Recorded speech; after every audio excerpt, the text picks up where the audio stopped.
पुरानी कहावत है, मुजरिम कितना भी शातिर क्यों न हो, एक गलती जरूर करता है।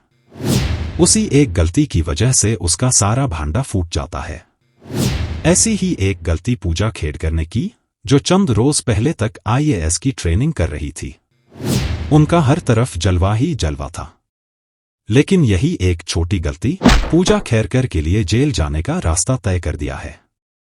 नौबत यहां तक आ गई कि अब जेल जाने से उसे कोई रोक नहीं सकता।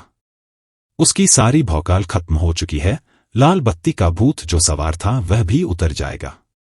आखिर ऐसा क्या गलती की पूजा खेड़कर ने जो उसे अर्श से फर्श पर ला दिया? तो चलिए जानते हैं। आईएएस मैडम की शान में पीछे खड़े पुलिस वाले लाल नीली बत्ती वाली कार और नंबर प्लेट के ऊपर लिखा महाराष्ट्र सरकार, उनका भौकाल देखकर आम लोग सहम जाते थे। लेकिन उनको सरकारी लाल बत्ती वाली गाड़ी का इस कदर शौक था कि उसे पाने के लिए कुछ दिनों का इंतजार भी भारी पड़ रहा था। बस इसी लाल नीली बत्ती ने उनकी बत्ती ऐसी गुल कर दी कि आईएएस मैडम साहिबा को अब जेल जाने से कोई रोक ही नहीं सकता। महीने भर से पूरे देश में डॉक्टर बनाने वाले नीट एग्जाम की धांधली को लेकर यूं ही हंगामा मचा हुआ है।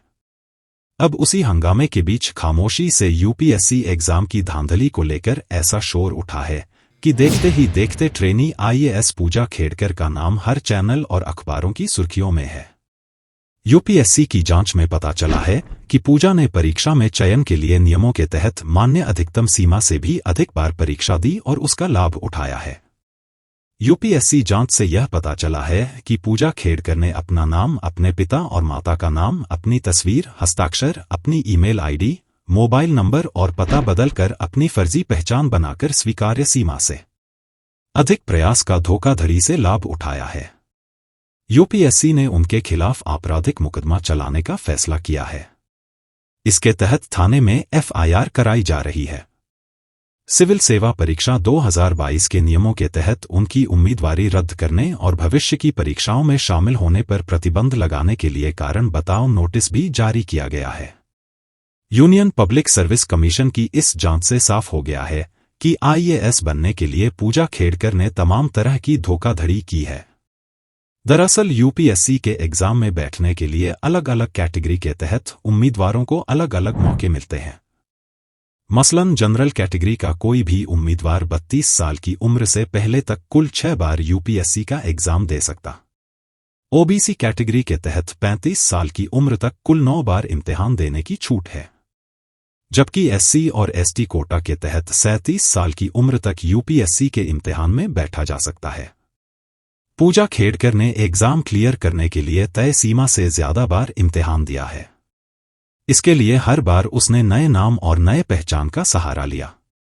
यहां तक कि इम्तिहान में बैठने के लिए अपने माँ बाप का नाम तक बदल डाला। लेकिन ये धोखाधड़ी तो कुछ भी नहीं है। असली फर्जीवाड़ा तो कुछ और ही है। दरअसल पूजा ने साल 2022 में यूपीएससी का एग्जाम क्लियर किया था। ऑल इंडिया रैंक था 841। चूंकि वो इम्तिहान में ओबीपीसी नॉन क्रीमी लेयर के कोटे से बैठी थी और साथ ही दिव्यांगता को कोटे से आई थी, लिहाजा 841 रैंक के बावजूद उन्हें आईएएस की कैटेगरी में रखा गया था। इसके बाद में ट्रेनिंग के लिए सभी कामयाब छात्रों के साथ पूजा खेड़कर भी मसूरी के लाल बहादुर शास्त्री प्रशासन अकादमी पहुंची। 2 साल की ट्रेनिंग में अब कुछ महीने ही बचे थे।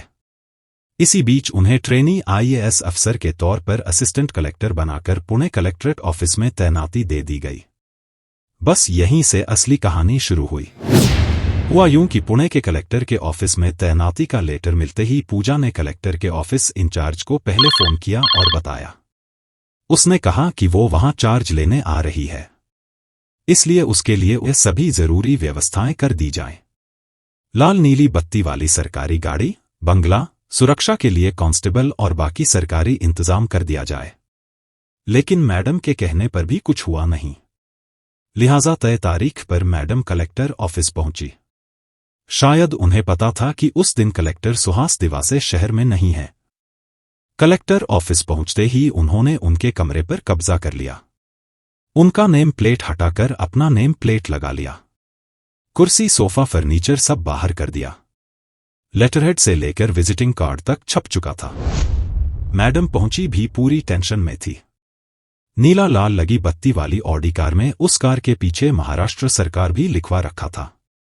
अब यहां तक तो ठीक था, लेकिन अब अगले दिन जैसे ही कलेक्टर साहब दफ्तर पहुंचे, अपने ही कमरे का नजारा देखकर उनके होश उड़ गए। मैडम के बारे में पता चला। वो इस बात पर हैरान थे कि एक ट्रेनी आईएएस अफसर सीधे कलेक्टर का चार्ज कैसे ले सकती है। बात और शिकायत मुंबई में बैठे चीफ सेक्रेटरी साहब तक पहुंची। जांच हुई तो पता चला कि शिकायत सही है। आनन फानन में मुंबई से नया आदेश निकला और मैडम को पुणे से वाशिम ट्रांसफर कर दिया गया। यहां मामला अब भी दब गया होता, लेकिन अब मैडम के साथ जो कुछ कलेक्टर ऑफिस में हुआ था, वो जानकारी घर तक पहुंच गई। मैडम की मम्मी को भी गुस्सा आ गया। कुछ लोकल अखबारों में बेटी की तस्वीर और खबर भी छप चुकी थी। मैडम की मम्मी अब मीडिया को ही धमकाने लगी। अब मीडिया भी कहां अर्दब में आने वाला था। मैडम की मम्मी का चंबल की रानी वाला वो फोटो और वीडियो ढूंढ निकाला, जिसमें वो हाथ में पिस्टल लहराते किसी को धमका रही थी। ये मामला और तूल पकड़ गया। अब मम्मी के बाद बचे पापा, तो पता चला कि बेटी की तरह पापा दिलीप खेड़कर भी कभी आईएएस अफसर थे। नौकरी से रिटायर होते होते 40 करोड़ से ज्यादा की संपत्ति के मालिक बन बैठे। इतना पैसा आया था तो सोचा कि सत्ता का सुख भी भोग लूं। इसलिए अभी इसी साल हुए लोकसभा चुनाव में भी कूद पड़े। चुनाव तो हार गए, पर चुनाव के दौरान चुनाव आयोग को सौंपी संपत्ति का अब खुद उनके साथ साथ उनकी आईएएस बेटी के गले पड़ गया।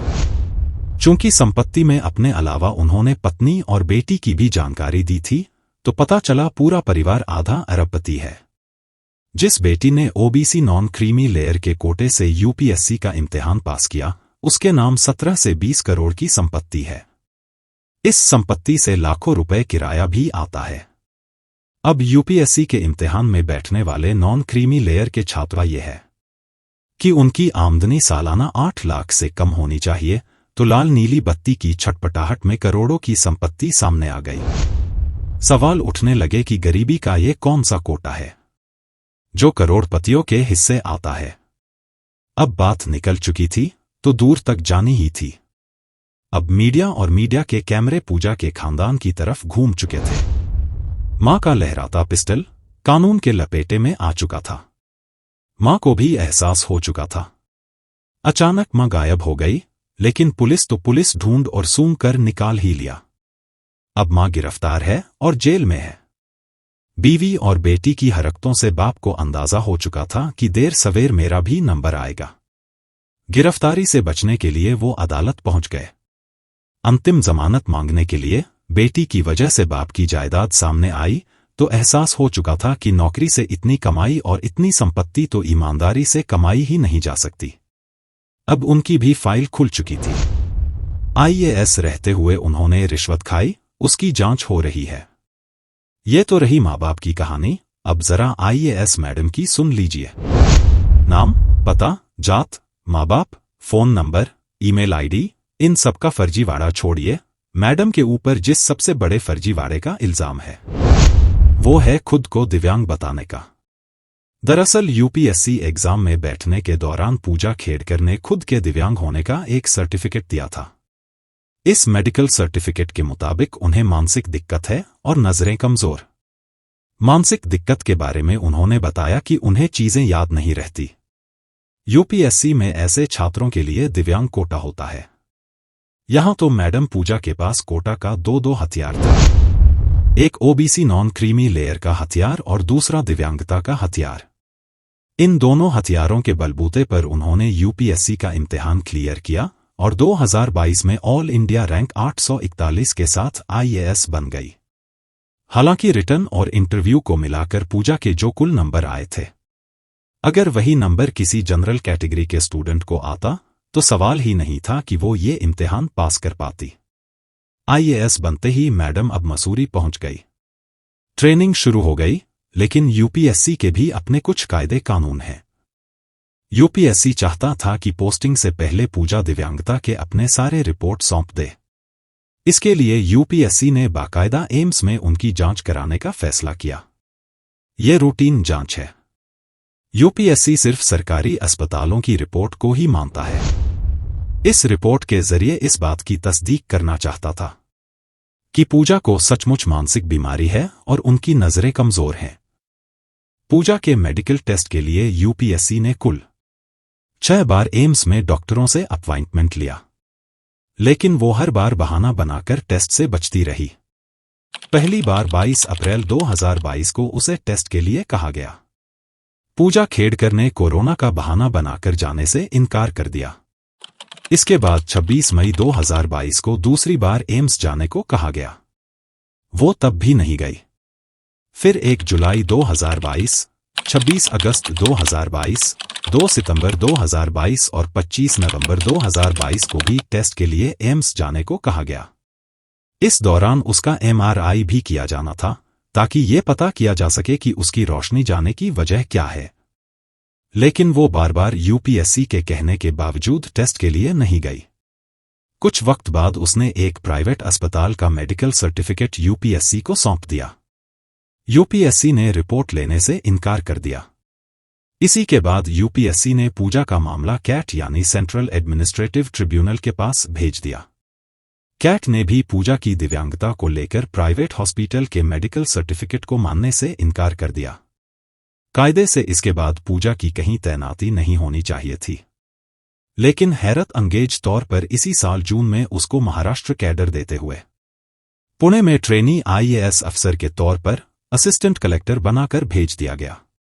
उसकी इस तैनाती का फरमान डीओपीटी यानी department of personal and training की तरफ से जारी किया गया था। डीओपीटी सीधे प्रधानमंत्री के अधीन आता है।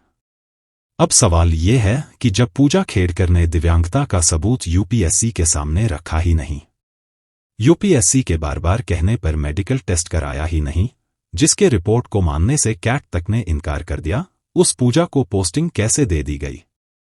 माने तो यहां गलती यूपीएससी से नहीं बल्कि डीओपीटी से हुई है। क्या डीओपीटी में पूजा या उसके परिवार का कोई जानकार बैठा है? इसकी जांच भी होनी चाहिए। वैसे जांच की शुरुआत हो चुकी है।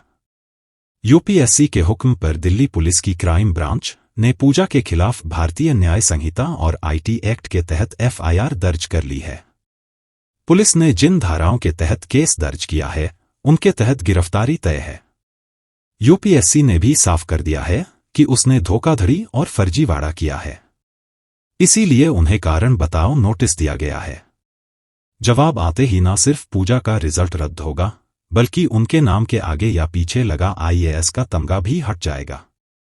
यानी कुल मिलाकर जिस आईएएस के तमगे के साथ लाल नीली बत्ती वाली गाड़ी पाने की बेसब्री में पूजा खेड़कर ने एक छोटी सी गलती की थी, वही छोटी सी गलती उसे कहां से कहां पहुंचा गई। वो कुछ दिन सब्र कर लेती तो क्या पता ये सारा फर्जीवाड़ा कभी सामने ही नहीं आ पाता। दोस्तों, उम्मीद करता हूं आपको यह वीडियो पसंद आया होगा। अगर वीडियो पसंद आया है तो वीडियो को लाइक कर दीजिए।